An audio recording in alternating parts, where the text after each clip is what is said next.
하나님 감사합니다. 오늘도 하나님이 주신 놀라운 은혜의 시간, 이 시간이 하나님이 기뻐하시는 시간이 되게 하시고 하나님의 놀라운 축복을 경험하는 은혜의 시간이 되게 하시며 귀가 열리고 마음이 열려 이 시간이 하나님의 손길로 치유받는 은혜의 시간이 되게 하옵소서. 사랑 많으신 우리 구주 예수 그리스도의 이름으로 기도드리옵나이다. 아멘. 낮은 울타리라는 잡지가 있었습니다. 거기에 나오는 글 하나를 소개해 드리려고 합니다. 남편과 두 아이와 행복하게 살던 한 주부가 있었습니다. 근데 그분이 어느 날 갑자기 뜻하지 않은 사고를 당했어요. 남편이 아이들을 태우고 오다가 그만 사고가 나 남편과 아이들이 다 죽은 거예요. 식음을 전폐하고 얼마나 슬픈지 밤낮을 슬픔에 겨워 지내는 그를 보고 가까운 친척 중에 한 사람이 같은 기차 여행을 떠나도록 권했습니다. 그리고는 기차 여행을 하게 됐습니다. 자기의 마음을 토로할 것이 없다가 여행을 하는 중에 어떤 한 부인을 만났습니다. 그래서 그에게 자기의 슬픈 마음을 털어놓습니다. 내가 두 아이와 남편을 이렇게 잃었다고. 나같이 불행한 여인이 어디 있겠어요. 그것을 듣고 있던 한 여인이 씁쓸한 미소를 지면서 그에게 이렇게 얘기하더라 합니다. 저는요 아이를 낳지 못했습니다. 그래서 남편과 시집에 버림받아서 혼자 살고 있지요. 저는 단 한순간만이라도 누군가 나를 엄마라고 불러준다면 너무 행복할 것 같습니다. 그 예를 듣고 자기가 세상에서 가장 불행하다고 생각했던 이 여인은 소스라치게 놀랍니다. 세상에 나보다 더 불행하다고 느끼는 사람이 있구나. 그리고는 여행에 돌아온 그녀는 새롭게 세상을 보기 시작했습니다. 그리고 비로소 슬픔의 늪에서 빠져나오기 시작했습니다. 사내 중내 외쳤던 그의 모든 삶이 너무 부끄럽게 여겨졌습니다. 나보다 더 불행한 사람들이 있는데. 그러면서 그는 이렇게 생각했습니다. 행복과 불행의 선택은 나에게 있었구나. 내가 앞으로 행복해야 되겠다. 그 행복을 선택하고 나서 그 다음에 세상을 바라보니 세상이 아름답게 보이더라는 거죠. 오늘은 행복에 관한 이야기를 하려고 합니다. 이 이야기는 이스라엘로 돌아갑니다. 오늘 본문 16절에 보면 이렇게 시작하지요. 이르시되 어떤 사람이 큰 잔치를 베풀고 많은 사람을 청하였다니.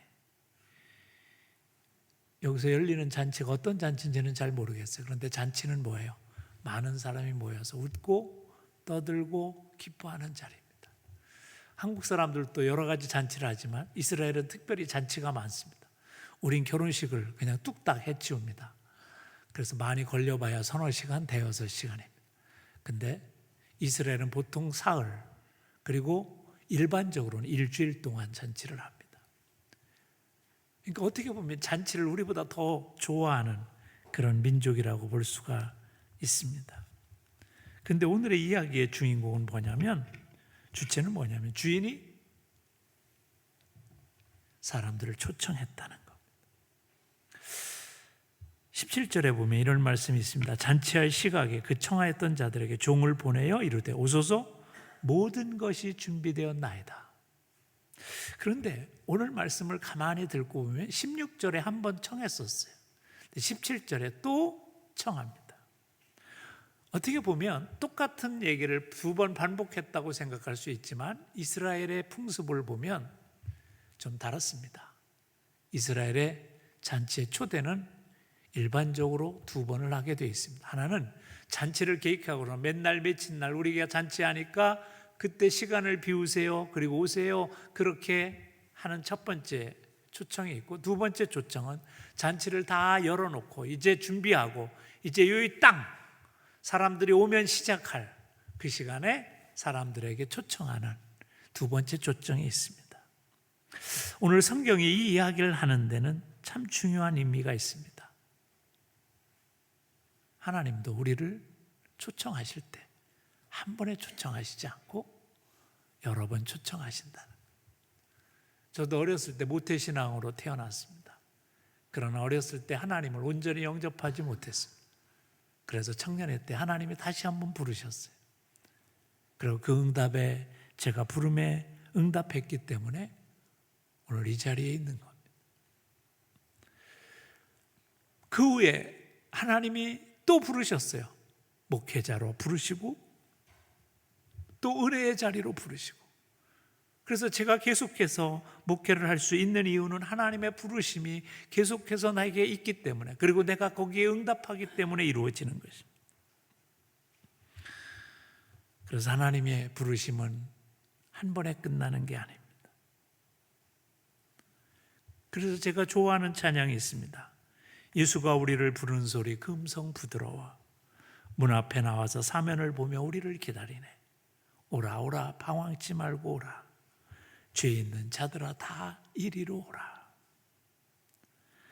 하나님의 부르심은 언제냐면 우리가 온전히 하나님의 나라에 갈 때까지, 계속해서 우리가 넘어지고 쓰러질 때 계속해서 하나님은 우리를 부르시는 거죠. 여러분은 그 부르심에 응답할 때 어떻게 돼요? 하나님의 잔치에 참여할 수 있게 되는 겁니다. 50대 후반에 교회에 나오신 분이 계십니다. 죽을 병에 걸려서 교회에 나오게 됐습니다. 이분이 세례를 받고 나서 그렇게 간증하는 걸 들었습니다. 하나님이 자기를 여러 번 부르셨다는 거예요. 자기 동네에 자랄 때 교회가 있었는데 동네 친구들이 그를 교회로 가자고 막 그렇게 얘기해서 자기가 교회를 몇 번 나갔다는 거예요. 성탄절에도 가고 몇 번 갔다는 거예요. 여름 성경학교도 가고. 그런데 그를 부르시며 응답하지 않았어요. 고등학교 때 또 친한 친구가 그를 초청했대요. 야, 이번에 그 고등부 수련회 하는데 거기 가자. 그래서 거기 따라갔어요. 그런데도 갔다 와서는 부르시며 응답하지 않았어요. 결혼을 하고 나서 아이가 아팠어요. 첫째 아이가 아파. 병원에 갔어요. 응급실로 갔습니다. 응급실에서 너무 초조한 나머지 하나님 앞에 그렇게 기도했습니다. 하나님, 얘 살려주시면 제가 하나님 믿겠습니다. 그런데 아이가 낳고 나서 잊어버리고 또 교회 가지 않았어요. 40 초반에 사업이 어려워지고 힘들어지고 고통스러워져 방황할 때 친한 친구가 그에게 이렇게 얘기했습니다. 야, 교회 가서 함께 기도하자. 그런데 그 초청을 받아들이지 않았습니다. 50대 후반이 돼서 암에 걸려 이젠 죽을 수밖에 없다고 할 때 그때 초청을 교회에 나와 예수님을 알게 되고 세례를 받게 됐습니다. 그때 죽어가면서 그는 이렇게 울먹였습니다. 내가 진짜 예수님을 믿었으면 얼마나 행복한 인생이 됐을까요? 하나님의 부르심은 우리의 인생을 행복하라고 부르시는 거예요. 하나님의 부르심은 우리의 인생이 복되라고 부르시는 겁니다. 그래서 초청을 합니다. 그런데 사람들은 어때요? 그 응답에 따르지 않습니다. 오늘 본문에 보면 첫 번째 사람은 뭐예요? 나 밭 샀어요. 밭을 샀어. 이래야 돼요. 두 번째 사람은 뭐예요? 나 소 샀는데 그 소 시험해 봐야 돼. 잘 움직이나 잘. 세 번째 사람은 나 결혼했어요. 그래서 지금 바빠요. 내용은 분명해요. 부르심의 초청에 응하지 아니하는 핑계가 다 있다는 거죠. 그래서 통계를 했는데 교회 나오지 않는 사람들에게 물었습니다. 왜 오지 않냐 그랬더니 가장 많은 이유 39%가 내 삶이 너무 바쁘다는 거예요. 두 번째가 뭐냐면 교회 가는 것이 별 의미가 없어서 14%, 교회나 교인들이 마음에 안 들어서 11%, 게을러서 6%, 그 밖에 30%, 다양한 이유가 있는데 문제는 뭐냐면 하나님의 부르심에 응답하지 않는 이유와 핑계가 다 있더라는 거죠. 그런데 한 가지 중요한 점이 있습니다. 그게 뭐냐면 이 사람들은 다 행복을 다른 데서 찾고 있다는 거예요. 여러분, 행복이 뭘까요? 세계 많은 철학자들이 행복에 대해서 정의를 내려보려고 했습니다. 유명한 칼릴 지브란이라는 사람은 이런 얘기를 했습니다. 행복한 사람은 반드시 두 개의 마음을 갖고 있다. 하나는 사랑하는 마음이고 하나는 다른 사람을 받아들이는 마음이다. 이게 있어야 행복하다. 하버드대에서 행복학 강의를 하는 장 샤오영이라는 교수는 행복은 주관적인 일이지만 하나는 자신이 사랑하는 사람과 함께 있는 것이요, 다른 하나는 자신이 좋아하는 일을 하는 것이 행복이다. 그렇게 정의합니다. 신학자 윌리엄 바클레이는 행복한 삶을 위해서 세 가지 조건이 있다고 그랬어요. 그는 뭐냐면 첫째는 희망이 있는 것이고, 둘째는 할 일이 있는 것이고, 셋째는 사랑하는 것이다. 여러분, 어떤 정의가 마음에 듭니까? 그런데 진정한 행복이 뭘까? 오늘 성경이 말하는 초점은 여기에 있습니다. 여러분, 밭을 사는 것이 불행이다, 그 얘기는 아닙니다. 소를 사서 열심히 일한다고 행복하지 않다, 그 말도 아닙니다. 결혼한다고 반드시 행복한 것은 아니다, 그런 말도 아닙니다. 오늘 행복하려면 이 세 가지는 우리들 안에 다 있어야 되는 조건 중에 하나입니다. 근데 그것이 행복의 수단이지 행복 자체는 아니라는 사실을 우리가 알아야 된다는 것을 오늘 본문은 얘기해 주고 있는 겁니다. 그러니까 즉, 이 세 사람은 지금 행복하려고 밭을 사고 소를 사고 결혼을 했습니다. 그런데 그것이 행복의 온전한 목적이 될 수는 없다는 거죠. 그렇게 한다고 반드시 행복해지지는 않는다는 것이죠. 왜 그럴까요? 행복을 외적인 것에서 찾고 있는 우리의 문제 때문에 그렇습니다. 여러분, 많은 아내들에게 물어봅니다. 당신은 행복합니까? 아니요. 우리 남편이 제 말을 잘 안 듣고요, 자기 뜻대로 해요. 그래서 자기는 불행하다는 겁니다. 엄마들한테, 웬만한 엄마들한테 묻습니다. 정말 행복하십니까? 그러면 아니요. 우리 애가 말을 너무 안 들어요. 자기 생각만 해요. 그래서 불행하다는 거죠. 많은 직장인 남자들한테 물어보죠. 행복하십니까? 아니요. 우리 직장이 그렇게 별로 행복하지 않습니다. 행복한 그런 좋은 사람들이 많지 않습니다. 시어머니들한테 물어보죠. 행복하십니까? 우리 며느리 마음에 들지 않습니다. 그럴 수 있습니다. 손님이 가게에 가서 밥을 먹거나 물건을 살 때 주인이 불친절하면 이렇게 얘기합니다. 사람이 저렇게 친절하지 못해. 나 이 가게 다시는 안 온다. 그럴 수 있습니다. 그런데 가만히 생각해 보세요. 아내가 왜 불행합니까? 남편이 말을 안 들어서, 자식이 말을 안 들어서. 시어머니가 왜 불행합니까? 며느리가 자기 뜻대로 안 해서. 직장하는 사람이 왜 직장 동료들이 자기 뜻대로 안 해서. 손님이 왜 가게 주인의 불만을 갖습니까? 자기 마음에 안 들어서. 다 뭐냐면 행복을 어디서 찾고 있냐면 주변의 환경에서 찾고 있습니다. 근데 여러분, 착각하지 마십시오. 결코 그 사람들은 여러분을 행복하게 할 수 있는 사람들이 아닐 수 있습니다. 아니, 그렇게 온전한 사람, 여러분한테 헌신적인 사람은 결코 만나기 어려울 겁니다. 그런데 우리는 늘 행복을 자꾸 내 주변의 조건에서 찾습니다. 환경에서 찾습니다. 그래서 행복할 수 없는 거죠. 그래서 한 유명한 작가의 에피소드가 있습니다. 어느 날 친구와 함께 거리를 걷고 있다가 가판대에서 신문을 하나 사게 됩니다. 상냥한 마음으로 신문을 사고 돈을 주면서 이렇게 인사했습니다. 오늘도 즐거운 하루 되십시오. 수고하십시오. 그런데 갑반때 상인은 퉁명스러웠습니다. 아무 대답도 없이 인상을 무슨 나쁜 일이 있었는지 대꾸도 안 했어요. 이 작가는 기분이 나빠졌습니다. 뭐 저런 인간이 있어. 지 물건 팔아줬는데. 그래서 씩씩거리며 자기 친구에게 얘기합니다. 야, 너 화나지 않냐?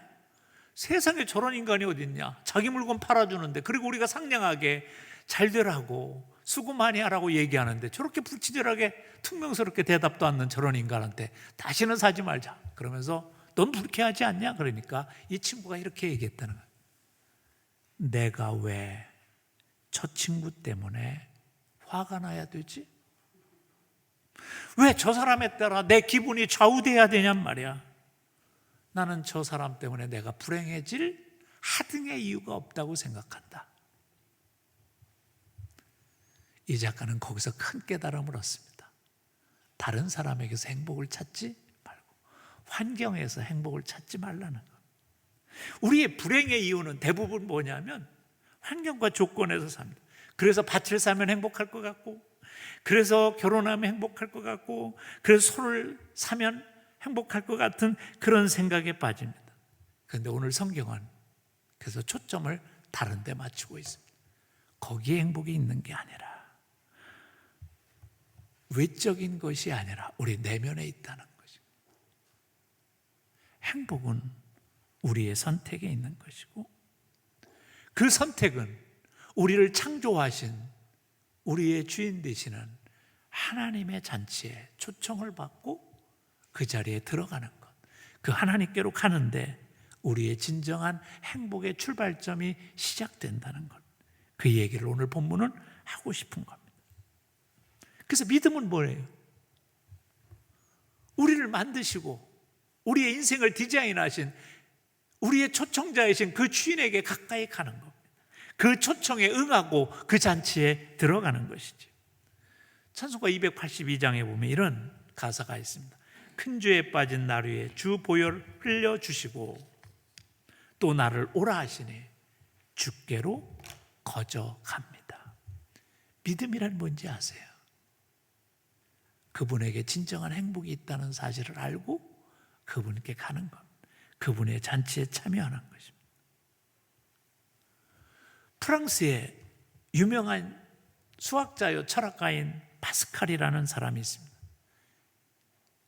인간은 생각하는 갈대라는 유명한 말을 한 사람이죠. 그는 인생의 즐거움을 찾기 위해 부단히 노력했습니다. 사교계, 도박, 쾌락, 수많은 것을 통해서 사회적인 명성을 얻은 그였지만 거기서 진정한 행복을 누릴 수 없었습니다. 방황하던 그는 어느 날 수녀가 된 자기 친여동생을 찾아가게 됩니다. 그런데 자기의 여동생이 얼굴이 그렇게 평안하고 그렇게 행복한 모습을 거기서 보고 충격을 받습니다. 내 동생이 이렇게 변하다니. 거기서 그는 하나님의 부르심을 받습니다. 여동생의 입술을 통해서 하나님의 부르심의 응답을 받습니다. 그리고 거기에 응답합니다. 그리고는 그때 하나님을 찾기 시작하고 그는 결국 이렇게 고백합니다. 하나님을 만난 사람만이 참 행복을 누릴 수 있다. 그렇습니다. 외적인 곳에서 행복을 찾던 파스칼이 하나님을 만나고 나서야 진정한 행복을 찾게 된 거죠. 그래서 믿음은 뭐냐면 행복으로 가는 길입니다. 우리를 위하여 구원의 잔치를 베풀어 주시고 행복의 잔치를 베풀어 주신 그분에게 초청에 응답하여 그 잔치에 참여하는 자마다 진정한 행복을 누릴 수 있게 되는 거죠. 그래서 행복론을 연구한 유명한 칼 힐트라는 철학자는 이렇게 얘기합니다. 인간 최대의 행복은 하나님을 가까이 하는 데 있다. 하나님 가까이 있을 때 우리의 내적인 평안이 임하고 우리가 진정한 행복을 누릴 수 있다는 거예요. 그래서 믿음이란 뭔지 아십니까? 의지를 갖는 겁니다. 하나님의 가까이 가려고 하는 믿음의 의지가 있는 것이 우리를 행복하게 만드는 길이라는 거죠. 그러면서 이런 비유를 하나 듭니다. 아이가 놀이터에서 놀다가 갑자기 손가락이 비어졌습니다. 피가 납니다. 이 아이는 어디로 가요? 엄마! 그러고 엄마를 달려갑니다. 엄마가 거기다 약을 발라주고 반창고를 붙여주고 꼭 끌어안아 줍니다.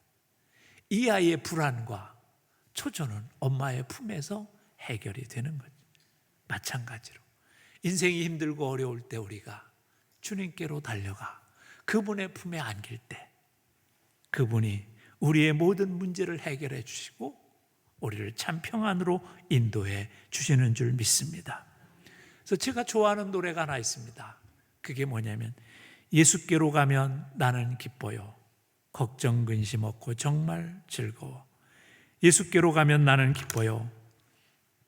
나와 같은 아이 부르셨어요. 주님께로 가면 기쁨이 오고 걱정 근심이 사라지고 우리 마음에 즐거움이 생기고 그렇기 때문에 주님 안에 갔을 때 우리는 참 행복을 누릴 수 있게 되는 줄 믿습니다. 그런데 오늘 주인이 이 잔치를 초청했는데 사람들은 어떻게 해요? 거절합니다. 바쁘다는 이유로, 분주하다는 이유로 여러 가지 이유를 대고 그래서 주인은 이렇게 말합니다. 종들에게 빨리 시내 거리로 돌목으로 나가서 가난한 자들과 불편한 자들과 맹인들과 저는 자들을 다 데려오라 하시니라. 성경학자들은 이 이야기를 유대인들을 부르셨는데 그들이 오지 않자 이방인을 부르는 것이다 라고 해석을 합니다. 그런데 거기서 머물면 주인의 참 뜻을 모르는, 물론 여러분 생각해 보세요. 또 어떤 사람이 이렇게 얘기해요. 아무 것도 없어야 주님한테 가기가 쉽구나. 그렇게 해석하는 사람도 있습니다. 그러나 이 해석의 중요한 건 뭐냐면 누구나 다 있거나 없거나가 문제가 아니라 하나님은 모든 자를 초청하시고 모든 자를 행복으로 초대하시길 원하신다는 것이죠. 다시 말하면 우리 모두가 다 하나님의 부르심의 대상이라는 겁니다. 그래서 중요한 것은 우리가 행복을 갈망하고 있다면 누구나 다 그 사람은 주님의 부르심에 초청할 준비가 되어 있다는 거죠. 물론 지금 세상에 분주함에 노출되거나 세상의 바쁨에 빠져 있을지라도 그들의 공허함과 그들의 메마른 영혼은 늘 행복을 갈구하고 있다는 겁니다. 미국의 리스토르벨이라는 유명한 설교가가 있습니다. 그는 오랫동안 기자 생활을 했던 사람이고 무신론자였습니다. 그러다가 예수님을 만났습니다. 그가 이런 얘기를 했습니다. 예수 믿지 않는 사람들도 그들 속에 가지고 있는 4가지의 문제가 있다는 거죠. 첫째는 교회 다니는 것은 싫어하지만 그들 마음속에 영원한 것에 대한 갈망과 갈구가 있다는 겁니다. 두 번째로 그들은 도덕적으로 흔들리는 제멋대로의 삶을 살고 있지만 누군가 자기의 삶을 바르게 붙잡아 주길 원한다는 거죠. 세 번째, 자신은 교회에 나가지 아니하고 아무렇게 살지만 자기 자식들만은 좀 제대로 살기를 원한다는 거죠. 네 번째로, 겉으로는 강하게 보여도 속으로는 다 불안해서 누군가 자기를 영원한 곳으로 이끌어 주길 원한다는 겁니다. 이 말은 다시 말하면 누구나 다 하나님이 필요하다는 거예요. 가진 자든 못 가진 자든 오늘 이 세상에 사는 모든 사람들은 하나님 없이 행복하지 않기 때문에 다 하나님이 필요하다. 사람들은 소유가 행복을 가져올 것 같아 그것을 쫓아다니지만 진정한 행복은 우리를 소유하시는 그 하나님께 소유함을 당할 때 진정한 행복을 느낄 수 있다는 겁니다. 그래서 오늘 그 하나님께서 우리를 초청하십니다. 그러면서 이렇게 말씀하세요. 강권하여 내 집을 채우라. 너희들이 그냥이 아니라 사람들한테 권면하고 그들에게 간절하게 외쳐서 하나님의 잔치에 함께 먹고 함께 하는 그런 행복을 전해야 된다는 거죠. 뉴욕의 자유의 여신상에 하나의 시가 쓰여져 있습니다. 거기 이런 시기가 있습니다. 피곤한 자, 가난한 자 모두 내게로 오시오. 그렇게 갈망하던 자유를 호흡하십시오. 누더기를 걸친 난민, 집 없는 외로운 사람, 폭풍에 시달림 힘없는 삶, 이 생동의 해변으로 오시오. 황금의 문에서 희망의 횃불을 높이 들리니. 이 시는 소련에서 구사일생으로 살아난 유대인 엠마 나자루스라는 여인이 쓴 시입니다. 그는 19세기에 유대인들을 그렇게 핍박하고 죽이고 약탈하고 학대했던 이 소련의 기병대 속에 구사일생으로 살아나 정말 미국에 어렵게 도착한 후에 그는 이 자유의 미국에서 너무 감격한 나머지 이 시를 썼다고 합니다. 이 시를 읽으며 저는 하나님의 마음을 생각해 봤습니다. 예, 너희는 내게로 와라. 너희 세상에서 돈도 벌고 열심히 살고 있지. 그렇지만 가끔은 외롭지 않니? 그때 내게로 와라. 사업도 하고 직장에 다니고 자식들 가르치느라 힘들지? 그래, 힘들 때 내게로 와라. 하나님의 일을 한다고 몸 안 들고 애쓰느라 그래, 힘들지? 그럴 때 내게로 와라. 행복은 오직 나에게 있단다. 그리고 내가 내게로 와서 행복하다면 너만 행복하지 말고 너로 인해 다른 사람도 행복할 수 있게 그들을 도와줘라. 우리만 먹는 것도 행복하지만 더불어 함께 먹는 건 더 행복하기 때문이다. 그래요. 그래서 우리가 행복축제를 열고 같이 행복하기를 초대하는 겁니다. 30년 전 서대문구 연희동에 고급 주택을 지어서 수십억 원의 돈을 모았던 한 사람이 있습니다. 어느 날 그가 돈 벌었다는 소문이 나니까 그의 동창 중에 하나가 찾아와서 어느 사업에 투자하라고 권유를 했습니다. 혹한 그는 그만 자기의 전 재산을 거기에 투자했다가 수십억 원의 재산을 날리고 살던 집도 빼앗기고 월세방으로 쫓겨나게 됐습니다. 하루하루 사는 게 너무 힘든 거예요. 왜요? 물질에 취해 있던 그가 다 잃어버렸으니까. 그래서 술만 마시고 폐인처럼 살고 있다는 얘기를 듣고 그의 오래된 친구 하나가 찾아왔습니다. 야, 너 이제 예수님 믿자. 처음 가본 교회 그곳에 갔더니 사람들의 얼굴이 밝고 환한 거예요. 나만 불행한가 보구나. 다른 사람은 다 행복한데. 그래서 생각했습니다. 어떻게 하면 정말 행복할 수 있을까? 그래서 교회 새벽 기도를 새신자가 나오기 시작했습니다. 그런 하나님 앞에 기도했습니다. 하나님, 저는 아무것도 없습니다. 이제는 하나님밖에 없습니다. 의지할 분이 하나님밖에 없으니 하나님이 저를 좀 살려주십시오. 그렇게 기도하며 얼마의 시간을 벌었을 때 그를 아는 한 사람이 그에게 작은 사업을 시작할 수 있는 길을 가르쳐 줬습니다. 철강 공장이었습니다. 철을 다루는 공장에서 일하기 시작하고 그리고 철강을 만들어 파는 그 일을 하기 시작했습니다. 그래서 점점 그의 기업이 커져서 지금은 신정철강이라는 큰 회사가 됐고 그의 이름은 거기에 대표 박종근 회장입니다. 그는 오늘도 만나는 사람마다 이렇게 얘기한답니다. 나를 행복하게 해준 내 친구가 있어. 그가 나를 초청했지. 그래서 내가 행복해졌어. 그러니 나는 행복해. 그러니 너도 나의 초청을 받고 한번 행복의 자리로 와봐라. 사랑하는 성도 여러분, 우리가 누구든지 하나님의 마음을 읽고 야, 다 강권하여 채워라. 그래서 그 말씀을 듣고 하나님의 살아계심을 믿고 우리가 그들을 초청하면 하나님께서는 언젠가 반드시 그 영혼을 행복의 자리에 있게 만들어 주심을 믿습니다. 여러분이 먼저 오늘 하나님이 부르시는 행복의 자리에 있길 바랍니다.